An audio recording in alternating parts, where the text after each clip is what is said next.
আমাদের একটা মায়াবতী আসে জীবনে, প্রত্যেকটা জীবনের।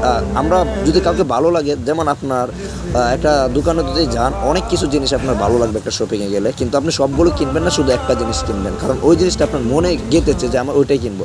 দেখেন 800 করে যদি 20টা প্রোডাক্টের দাম থাকে এবং তাকে যদি আপনার 10টা প্রোডাক্ট পছন্দ হয়, তাহলে কিন্তু আপনি 10টা নেবেন না, শুধু ওই জায়গা থেকে বেঁচে একটা নেবেন। কিন্তু কেন নেবেন?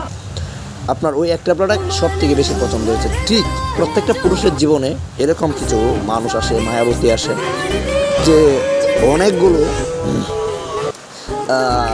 যেমন আমি যদি আমার ভার্সিটির দিকে তাকাই, অনেক ভার্সিটিতে অনেক পছন্দের মাইয়া আছে, অনেক অনেক অনেক মেয়ে আছে, অনেকগুলোরই ভালো লাগে, কিন্তু সবগুলোর প্রতি আমি আসক্ত না, একটা মানুষের প্রতি আসক্ত। মানে জিনিসটা এরকম, মানে এটা আমি রিয়েল বলতেছি না, মানে জিনিসটা এরকম উদাহরণ দিচ্ছি।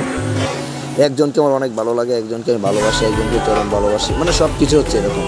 তো কেন ভালোবাসি, কেন তার মধ্যে কী ভালো লাগে, তার থেকে আরও সুন্দর আছে, আরও মায়াবতী আছে, সেটা অন্যজনের কাছে লাগতেছে, কিন্তু আমার কাছে শুধু সেই মায়াবতী সুন্দরী, মানে অনেক রমণী, বিশ্ব সুন্দরী মনে হচ্ছে তাকে, শুধু তাকে বিশ্বের সব থেকে মায়াবতী মনে হচ্ছে।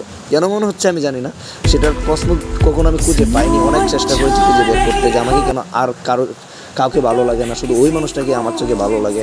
সব কিছু যদি আমরা লক্ষ্য করি, জিনিসটা আমি এখনও ভাই প্রশ্নের আনসারটা পাইনি। তবে ওই মায়াবতীগুলো না আমাদের জীবনে অনেক কষ্ট দেয়, অনেকটা পর হয়ে যায়, অনেকটা দূরত্ব বাড়িয়ে দেয়, অনেকটা গুরুত্ব কমিয়ে দেয়। প্রথম অবস্থায় খুব ভালোবাসে, দ্বিতীয়তে এটা কীরকম হয়ে যায়। তো আসলে আমি যে জিনিসটা বলতে চাচ্ছিলাম, কখনো কাউকে কষ্ট না দিয়ে যদি কারো মায়ে পড়ো নারী, তাহলে তুমি তার সাথে বানাও বাড়ি, ঠিক আছে? তো আমি প্রত্যেক নারীকে বলবো, কখনো তোমার জন্য কোনো পুরুষ নষ্ট হয়ে যায়, যদি প্রেমেই না করতে পারো, যদি প্রেমটা শেষ পর্যন্ত না থাকতে পারো, যদি তাকে শেষ পর্যন্ত ভালো না বাসতে পারো, তাহলে তুমি, আমার মনে হয় না যে সে ভালোবাসায় তোমার পুরুষটাকে জড়ানোর।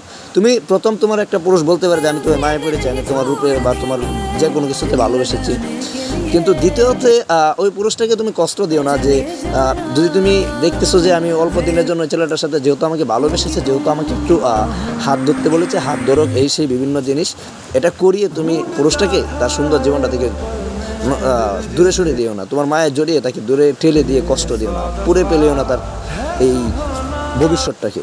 তো আমি সবসময় তোমার হাত জোর করি নারী, যে নারীরা এখনও প্রেম করো না, বা যে নারীরা করতেছো, মজার রিলেশন করতেছো, রং করতেছো, শো আপ করতেছো, তোমরা এই শো আপটা ছেড়ে একটু ভালো রাস্তায় আসো। তুমি যে যুবকটার সাথে শো আপ করতেছো, ওই যুবকটা কিন্তু তোমার সাথে রিয়েল প্রেম করতেছে, রিয়েল ভালোবাসতেছে। তো তুমি কেন ওই যুবকটাকে নিয়ে খেলবে? ওই যুবকটার জীবন নিয়ে তুমি কেন খেলবে? আমাকে একটা প্রশ্নের আনসার দিও তুমি। আমি সবসময় একটা জিনিস বলতে চাই, কখনোই তুমি নারী পুরুষের জীবন নিয়ে খেলো না, ভালোবাসাকে নিয়ে শো আপ করো না। তোমাদের জন্য প্রেম অপবিত্র হয়, আবার আমি সবসময় প্রেমকে পবিত্র মনে করি, প্রত্যেকটা ভালোবাসাকে পবিত্র মনে করি, ফ্রেন্ডশিপকে পবিত্র মনে করি, কিন্তু তোমাদের জন্য এই ফ্রেন্ডশিপগুলো নষ্ট হয়, কারণ তোমরা ধোঁকা দাও, তোমরা মানুষকে বোকা পেয়ে ধোঁকা দাও। তোমরা প্রথম একটা পুরুষকে বোকা বানিয়ে তোমাদের মায়ায় জড়াও, এবং জড়ায় এটাকে আরও বোকা বানাও, বোকা বানিয়ে এটাকে ধোঁকা দিয়ে এটা। তো সি ইউ নেক্সট ভিডিও।